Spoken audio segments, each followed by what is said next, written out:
It's like $1 million question, right? Like, whoa, we were getting along so good. The chemistry was off the chart. We were vibing. She's like, well, I think I could see us, like, how could this ever end? I was with a girl like that, and she said that, and I said that too. But then I said, do you realize that this is probably going to end?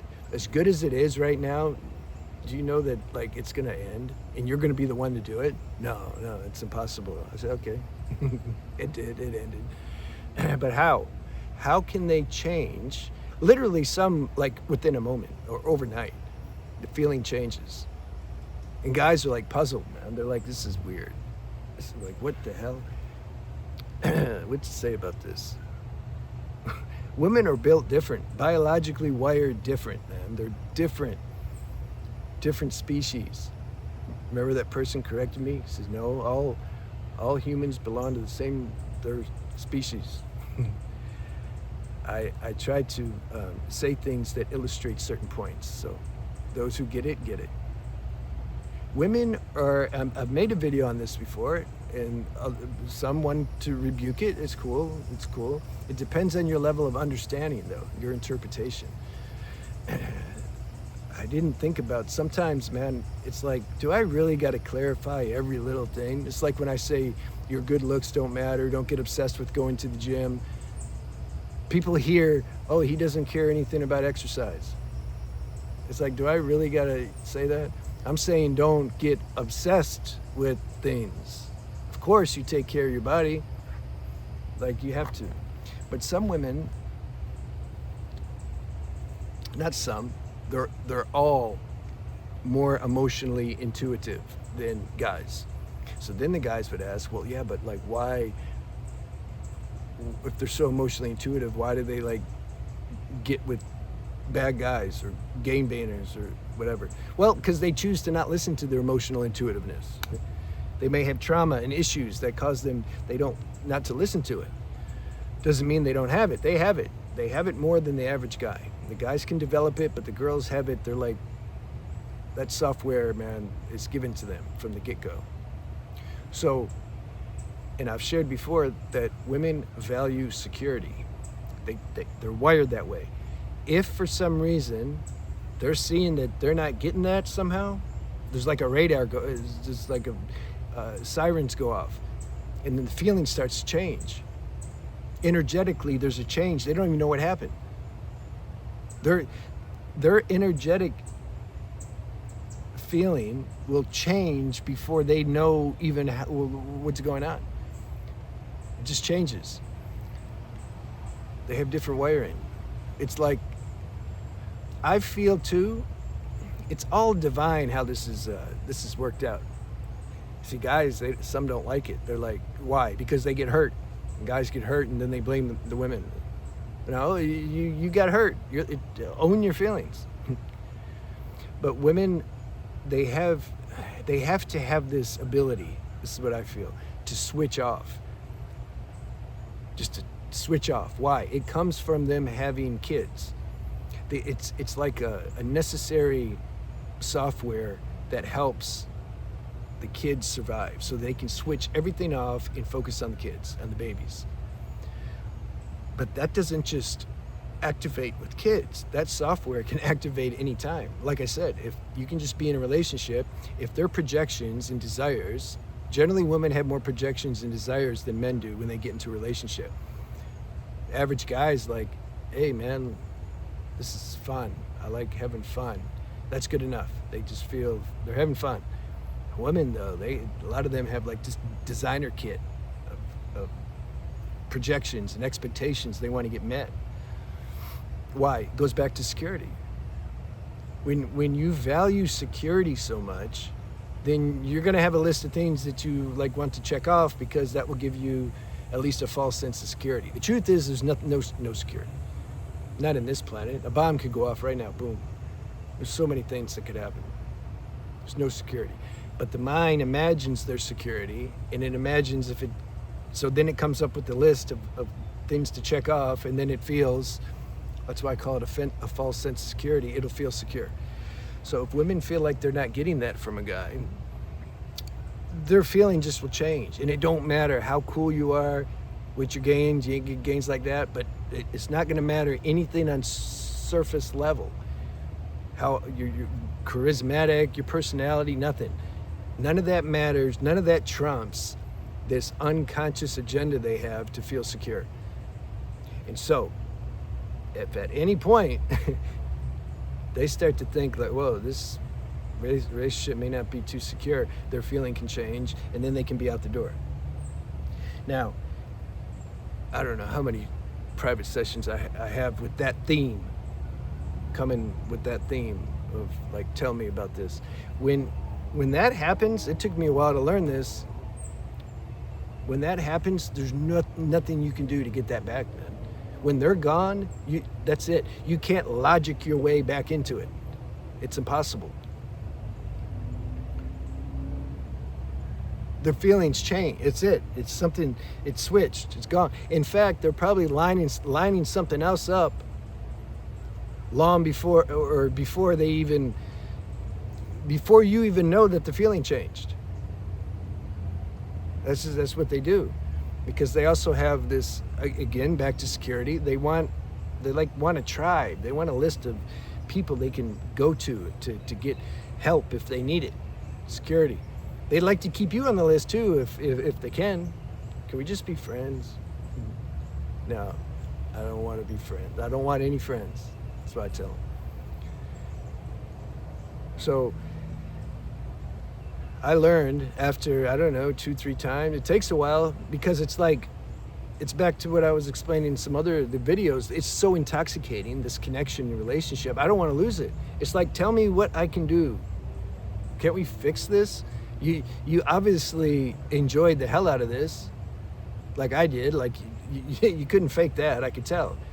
So that must, see, I was trying to logic my way back into it. I'm like, there must be a way to make this work. How can we make it work? Can't make it work. Their feelings changed.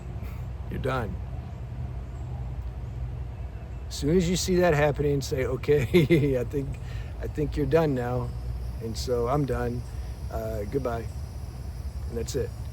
If you want to be friends still, okay. But see, the problem with the guys that want to be friends is you're still hoping that they're going to change their mind again. That's okay. If you got to have that experience, you'll see at some point that they'll probably when they get another boyfriend, then let's see if you still want to be friends. Sometimes they're still friends afterwards. There's always exceptions.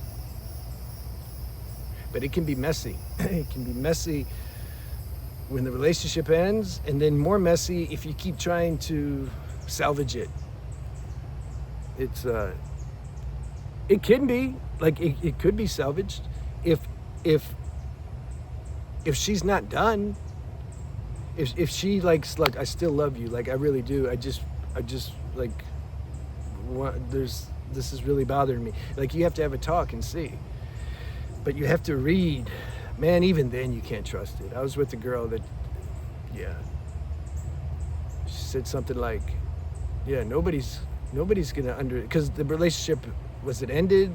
Had it already ended, or was it ending? It was, what's the difference?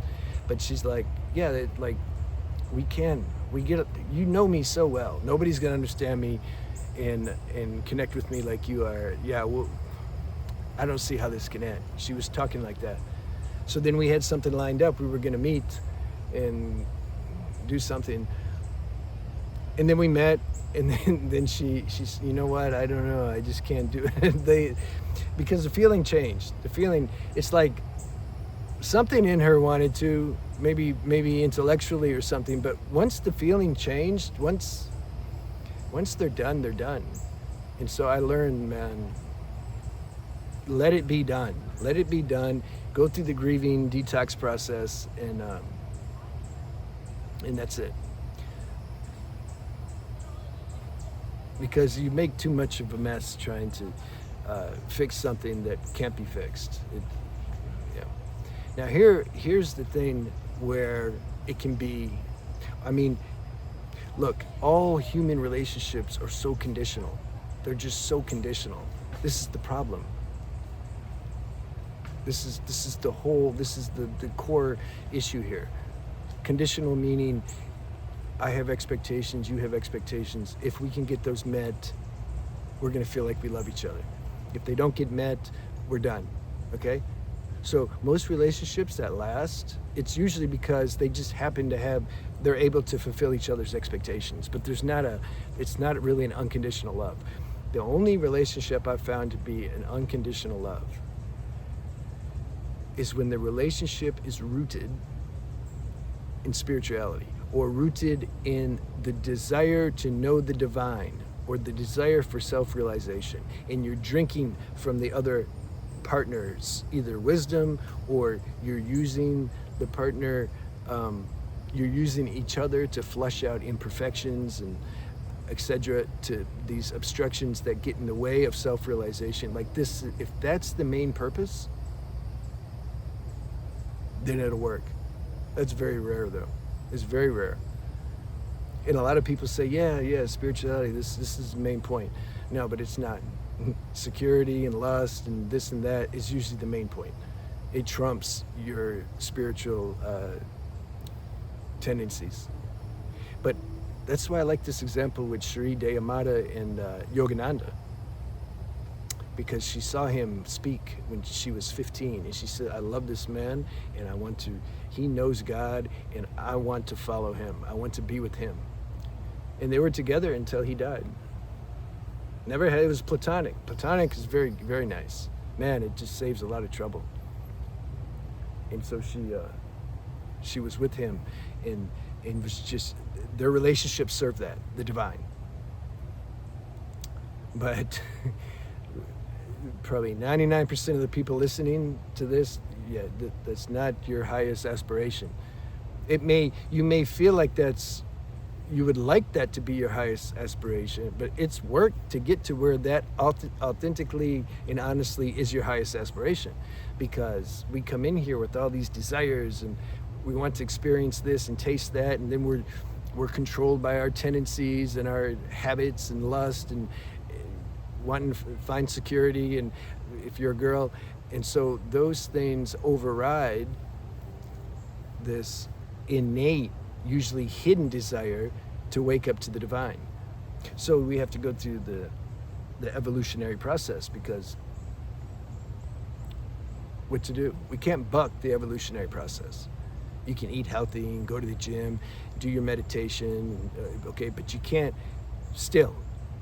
There's evolutionary law, so we have to go through this process and apply that to everything. When you're trying to get rid of bad habits and quit PMO and quit this and quit that and edging, and then you keep hitting your head and then asking me, like, how do I get rid of it? As though there's some technique or some special thing that anybody can tell you. There's not. You have to go through this, man. What's the title? Why a woman's feeling, why they can change overnight. Let's end with this. When, generally speaking, a guy's weakness or shortcoming when it comes to relationships is lust and edging and flirting and wanting sex and wanting arm candy and all that. But that's all within the sexual lust realm. With the women, it's all about security and dependency and feeling loved and cherished and all that stuff. It's like, if she's not getting that, it's like a shutdown in her system. It's like her system, because we're all computers. we're all AI. We're human AI. Like the cosmic made us. That's the only difference. With this AI that we're making, Chat GPT and all that, that's human-made AI. It pales in significance compared to the cosmic programmers that made us. This is a very advanced AI. So her system shuts down, man, when she's not getting these needs met. And so just remember that. The more you can understand that, see, for me, my freedom is more when I understand something. And really the best way to understand something is through direct experience. And then if you hear somebody talking about it, that can kind of confirm what your experience is. But nobody can IV you this knowledge. It's impossible. It'll just stay on the mental level of your mind, but it won't mean anything, because when a real situation hits, it's going to collapse. It's not going to do you any good. You have to learn things for your own self. So when I understood, when I accepted the female nature and knew that it wasn't personal, it's not like some personal vendetta against me. It's not like, oh, she loved me and now she don't. Damn her. How can, she's just so mean and selfish. No, man, they're playing out their biology. Now, some take that to the extreme, of course, but like, welcome to the human race, where they use that to manipulate guys and use them very vindictive, with vindictive mentality. Yeah, okay, I know, but I'm not talking about that. I don't talk about those beginning, like, you have to be high enough to where we can skip all that stuff and go to the higher level. I don't have time to waste on explaining those things. When I understood more both how the male biology works and the female biology, that gives a sense of freedom. Then I don't take things so personal, and then choices are made more clearly and easily. I can own I have more responsibility because I know what I'm getting into. Nothing's secure. Any relationship you get into is not guaranteed. Anything can happen, but it's worth it. It's worth it. We're here in this human realm to experience life. So experience it, but just know what you're dealing with, and don't be so surprised and blame the other person if some things go wrong. You have to man up and bear that. We have to have some inner strength. Physical strength, there, okay, that's fine. But inner strength is where it's at. This is the most important thing. Inner strength you take with you when this body dies. Your physical strength, what are you going to do? You're going to lose your gains anyway if you stay on this planet long enough. Don't be so obsessed with the burning candle. This human body every day is, burning out. So find that which in you that doesn't expire. This is the most important thing. Go see my spiritual channel if you're more tuned on that. All right, I'll see you guys.